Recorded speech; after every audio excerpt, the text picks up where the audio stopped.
Hey, this is Dave DeCamp from antiwar.com. This is anti-war news for Tuesday, February 18th, 2025.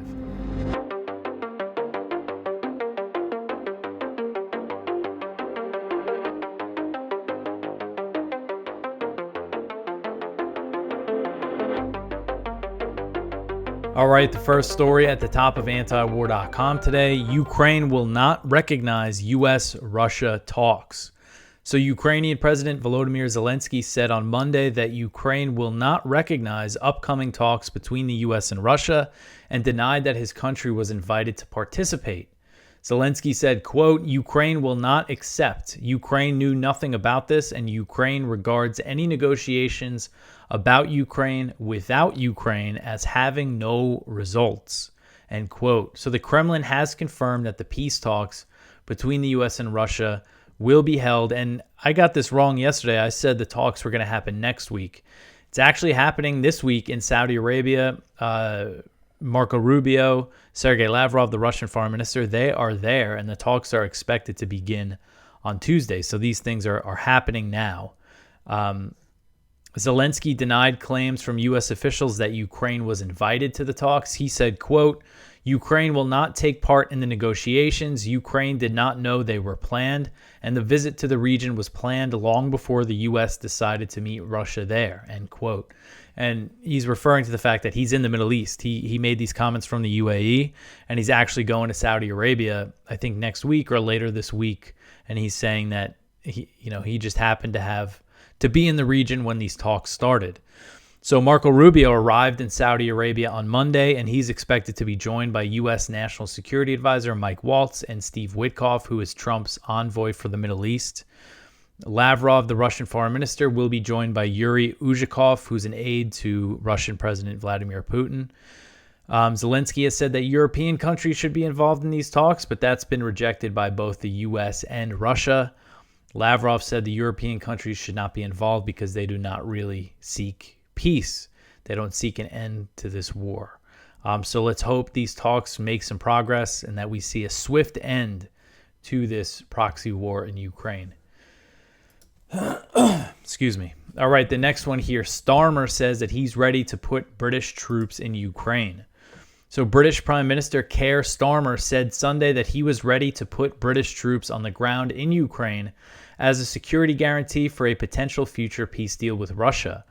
Starmer wrote in The Telegraph, quote, "I do not say that lightly. I feel very deeply the responsibility that comes with potentially putting British servicemen and women in harm's way," end quote. So he's acknowledging that deploying British troops to Ukraine will put them in harm's way. He also said that any peace deal must include security guarantees from the U.S. He said, quote, "U.S. support will remain critical, and a U.S. security guarantee is essential for a lasting peace because only the U.S. can deter Putin from attacking again," end quote. So we see this from Starmer and other European leaders saying that the U.S. has to do this, the U.S. has to do that. They're not happy with the way the Trump administration is approaching this whole thing and going to just directly talk to Russia. And they're making all sorts of proposals, but ultimately they all still say that they need the U.S. for this proxy war, and that is just the truth. The British leader said that he was meeting with President Trump in the coming days and was working with the U.S. to help secure a strong deal. Secretary of Defense Pete Hegseth has already ruled out the idea of sending U.S. troops to Ukraine as part of any deal and said that if a peacekeeping force is deployed, it must be a non-NATO mission. The Telegraph reported on Monday that Germany is expected to reject Starmer's proposal for a European troop deployment to Ukraine. The report said that there's a split among European countries, with the UK and France supporting the idea of deploying troops, and Poland and Germany, they're less likely to participate. So the Kremlin said that there's no serious discussions about a peacekeeping deployment despite all the talk from European leaders. Russia also said that basically they said it would be essentially saying that these are NATO member states and they can't deploy troops to Ukraine. Russia has said they wouldn't accept any sort of foreign troop deployment unless it was a UN peacekeeping mission. And then one thing always worth mentioning when we're talking about troops in Ukraine, especially British troops, is that there have been a small number of NATO special operations forces in Ukraine throughout this war. particularly British troops. We've seen reports throughout the whole thing of British troops being on the ground. The Discord leak said that there were 50 British special operations soldiers in Ukraine. That was as of March 2023. And then last year, we learned from a German military leak that British soldiers were on the ground helping with targeting for the Storm Shadow missiles. So again, it goes to show how deeply involved NATO is in the war. So hopefully, again, we make some progress toward peace in Ukraine this week. All right, so the next one here, Israel is still blocking temporary housing in Gaza. Excuse me, sorry. I'm coming down with another sickness here again.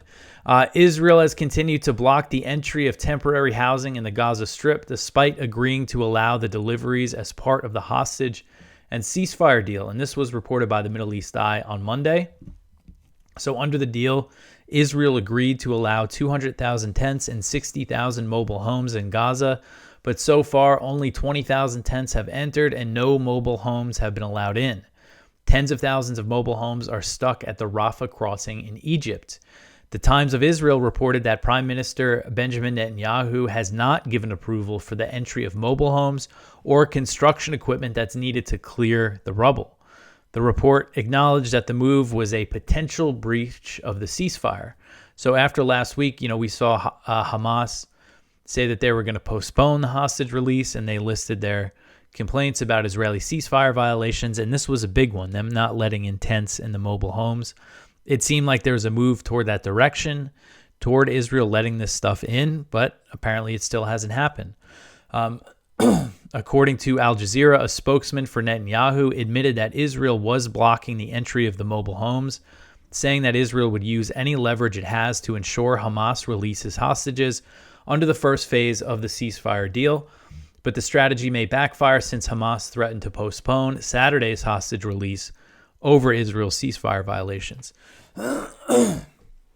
Excuse me again, sorry. Palestinians in Gaza told Al Jazeera that the mobile homes were needed due to the conditions in their tents. Mohammed Salemi, a resident of North Gaza, said, quote, "Tents are flooded with rain and sewage water. We are soaked in wastewater. Our children are getting sick. Those ready-made homes would solve some of our many problems," end quote.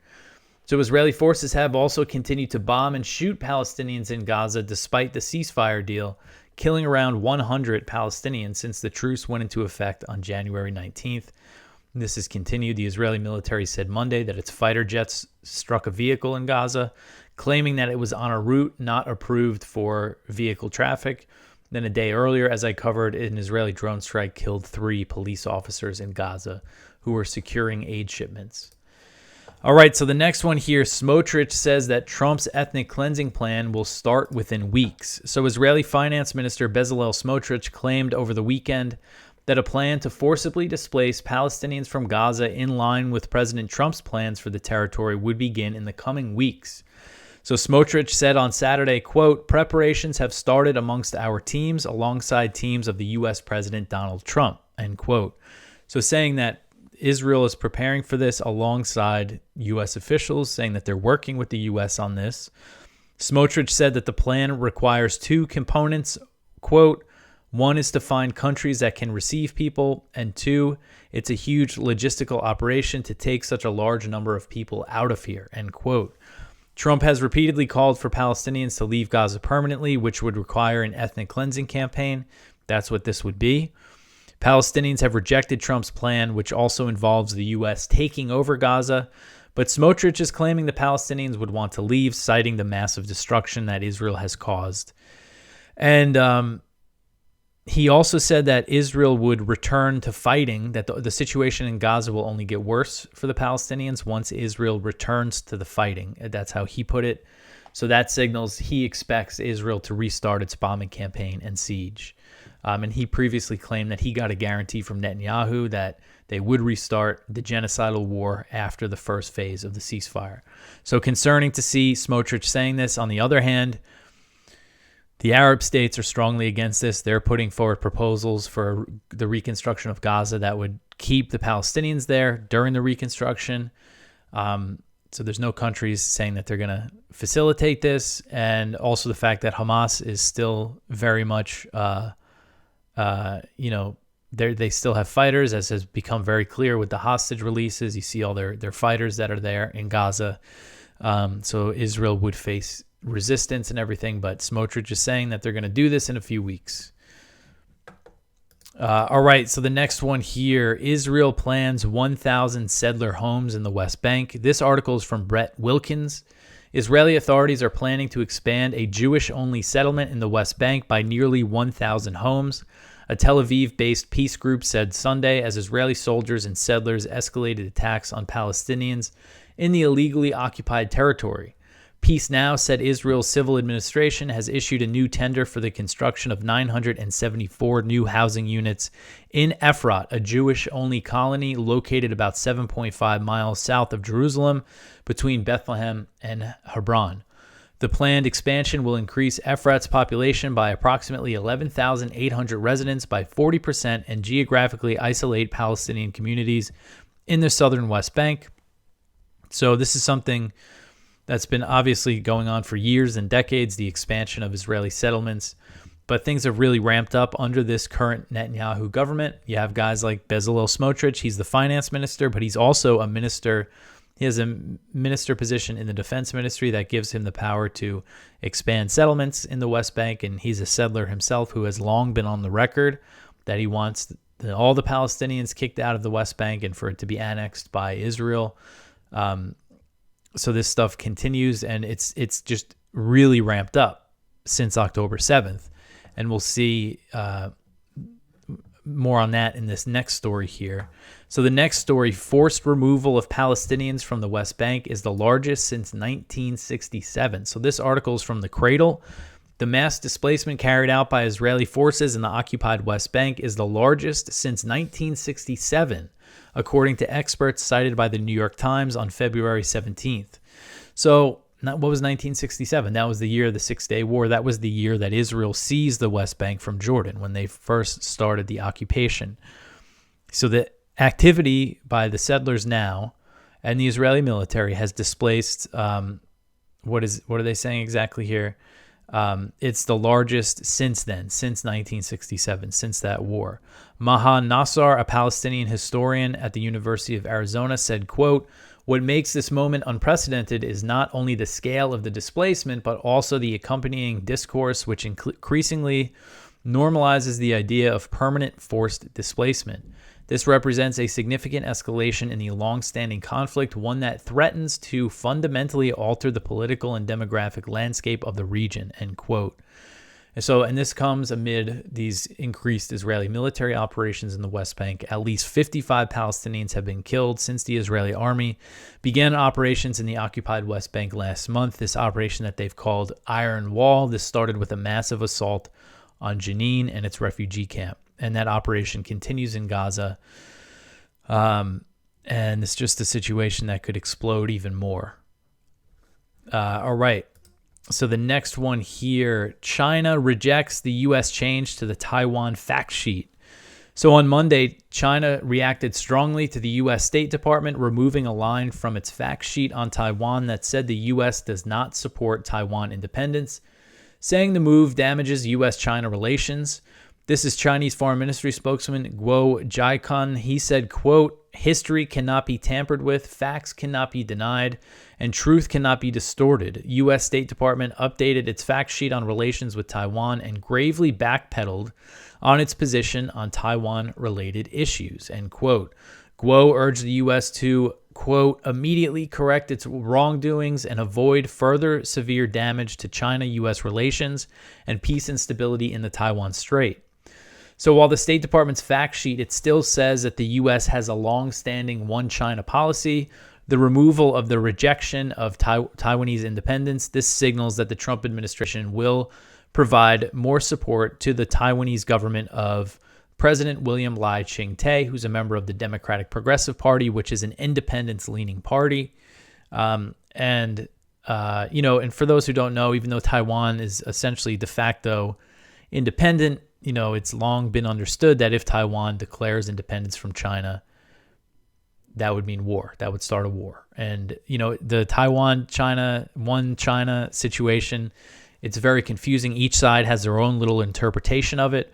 But essentially, both sides recognize that there's only one China, and they're both it. Taiwan, the government in Taipei, or the Republic of China, as they call themselves, and then the People's Republic of China in the mainland.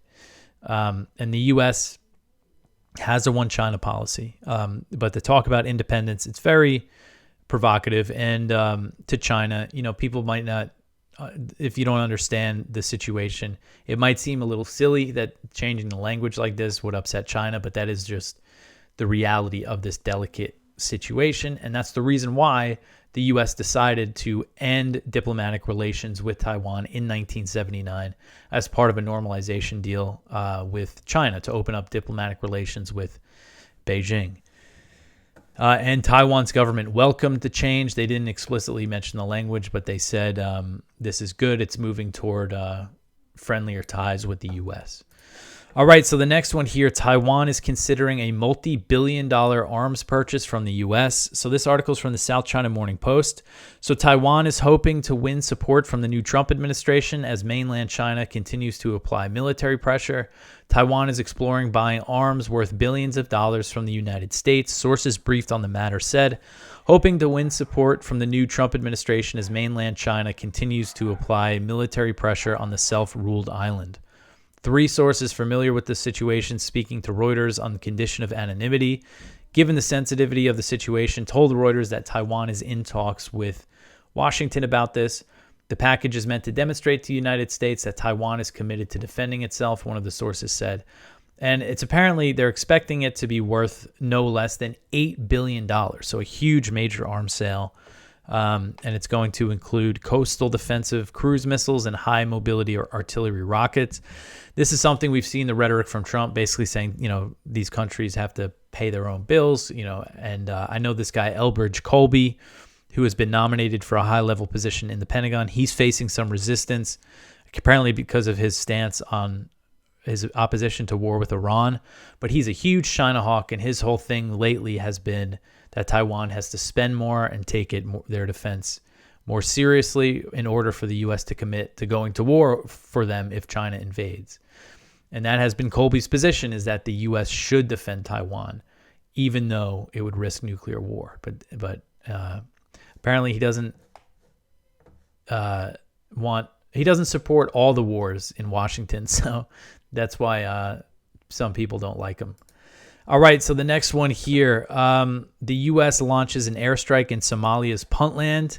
So U.S. Africa Command said in a press release that it launched an airstrike in northeast Somalia that targeted ISIS fighters, claiming that 2 were killed. Local officials in Somalia's Puntland region put the death toll higher, claiming the U.S. strike killed 16 ISIS militants. AFRICOM also claimed that no civilians were harmed in the attack, but the Pentagon is notorious for hiding civilian casualties in Somalia. Always important to keep this in mind. AFRICOM said that the strike was carried out in coordination with the U.S.-backed Somali government, which is based in Mogadishu, but Puntland is a semi-autonomous region that is not under the control of the federal government. A spokesman for security operations in Puntland told Voice of America that the UAE was also involved in the airstrike.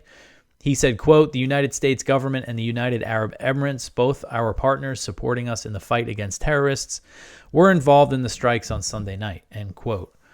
The strike marks the second time the U.S. bombed Somalia under the new Trump administration, the second time that we know about at least. The previous strike was launched on February 1st and also targeted ISIS fighters in Puntland. So historically, the U.S. bombing campaign in Somalia has targeted al-Shabaab, which is based in southern and central parts of the country. And al-Shabaab was born out of a U.S.-backed Ethiopian invasion of Somalia in 2006 that toppled the Islamic Courts Union, a coalition of Muslim groups who briefly held power in Mogadishu after they ousted CIA-backed warlords in Somalia. So U.S. intervention in Somalia obviously goes very deep. And then al-Shabaab was like the radical offshoot of the Islamic Courts Union. So ISIS, which is another group born out of U.S. intervention, has gained a foothold in Puntland and is estimated to have about 500 to 700 fighters in Somalia. So I guess somebody convinced Trump that this was one war worth waging here, this drone war. They're saying it's an airstrike. I assume that these are drone strikes. And during his previous term in office, Trump really dramatically ramped up the bombing campaign against al-Shabaab in Somalia. But so far as we know, he has not targeted the group under his new administration. So the drone wars continue. All right, so the next one here, Israel confirms that troops will stay in Lebanon. So this article's from Jason Ditz. So in just one day from the extended deadline for Israel to withdraw its military from Lebanon, Israel is preparing to do something presented as a withdrawal, but which would be more correctly be presented as continuing to occupy Lebanese soil. So essentially what's happening here is that they're saying they're going to withdraw from some towns and villages. Tuesday is the deadline for their withdrawal, but they're going to keep these hilltop surveillance posts inside Lebanon. Jason made up this map here. These green dots are where the Israeli troops are saying they're going to stay. So we'll see if they even pull out of these villages and towns, but they've just flagrantly violated this ceasefire in Lebanon. And it seems like their mind is just a open-ended occupation of southern Lebanon. All right, so the next one here, Iran hits back at Netanyahu's threat. So the Iranian Foreign Ministry on Monday hit back at Israeli Prime Minister Benjamin Netanyahu for threatening that the U.S. and Israel will finish the job against Iran. So this is Esmail Bagay. He is the Iranian Foreign Ministry spokesman. He said, quote, "Threatening others is both a gross violation of international law and the United Nations Charter," end quote. He said that the U.S. and Israel could not do a damn thing against Iran. And he added that you can't threaten Iran on one hand and claim to support dialogue on the other, referring to Trump saying that he wants to deal with Iran, that he wants to pursue talks while also threatening Iran and imposing new sanctions, reimposing this so-called maximum pressure campaign. All right. Sorry that I'm kind of blasting through everything here. I'm just not feeling too great. So the next one here, most Americans believe U.S. aid is wasted and stolen. So this one is from Kyle Anzalone at the Libertarian Institute. A new poll found that most Americans believe that much of the money the U.S. sends overseas is stolen through corruption or it's wasted, while just over 1 in 10 Americans thought the funds reached their intended target. The poll by Public First for the Financial Times found that 60% of Americans thought U.S. aid was wasted on corruption or administration fees. Only 12% of Americans believe the aid is well spent. And this poll, of course, comes as the Trump administration is attempting to eliminate USAID and move the agency's remaining functions under the control of the State Department. Advisor to President Donald Trump, Elon Musk, posted on X earlier this month that they spent the weekend feeding USAID into the wood chipper. And this is something, as we've been covering, USAID is involved in all sorts of regime change efforts, destabilization campaigns around the world, as well as the National Endowment for Democracy, which is a so-called NGO that gets funding from the U.S. They've had their funding suspended. So it's interesting to see that based on this polling, this is something that Americans would support if they think most foreign aid is wasted or stolen. As what's the great Ron Paul quote, foreign aid is taking money from poor people in one country to give it to rich people in another country. I mean, that really, I think, lays it out.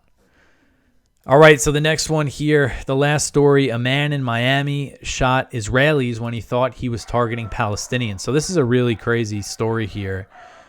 This article's from Middle East Eye about something that happened here in Miami. Not here in Miami. I am in Florida, but I'm not in Miami. A man who was reportedly hunting Palestinians was arrested over the weekend after shooting 2 Israelis in Miami Beach, mistaking them for Palestinians. Mordecai Brofman, 27, was detained on Saturday night and faces 2 counts of attempted second-degree murder.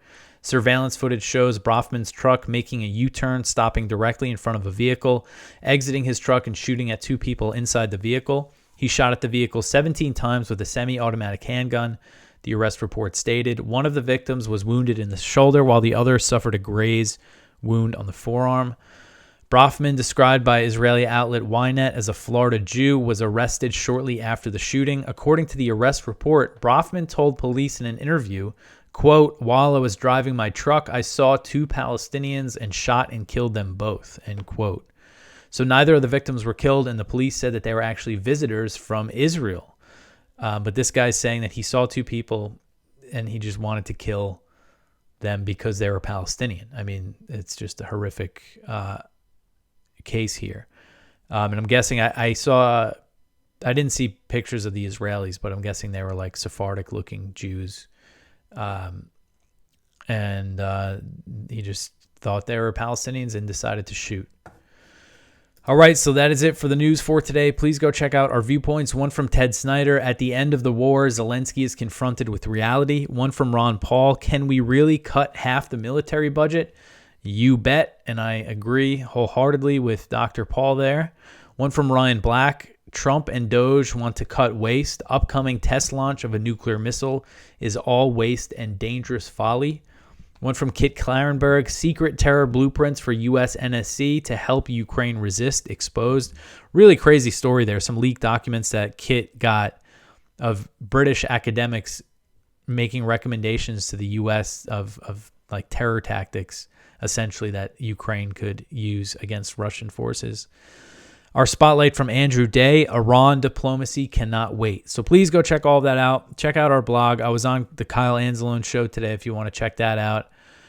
There's lots of stuff going on. We'll see what happens with these talks in Saudi Arabia. So just a heads up, my kids got a bad stomach virus. They're both pretty much better. They're on the mend, but it's one of those viruses. It's kind of inevitable, I think, that I'm going to get it. I'm kind of feeling a little funny right now. That's why I went through the show so quick. Could be in my head, but not feeling great. So there's a chance that I might have to skip some shows this week. The stomach virus is one of those things I just cannot work through. So if you don't see me post a show tomorrow, you'll know why.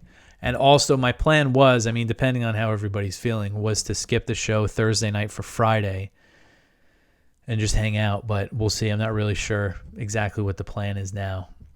But anyway, you could always support this show by liking, subscribing, commenting. Follow us, antiwar.com, on social media, Instagram, Twitter, TikTok. All that stuff helps out. I may be back tomorrow with some more news. If not tomorrow, I will be back soon, another day. Thanks for listening.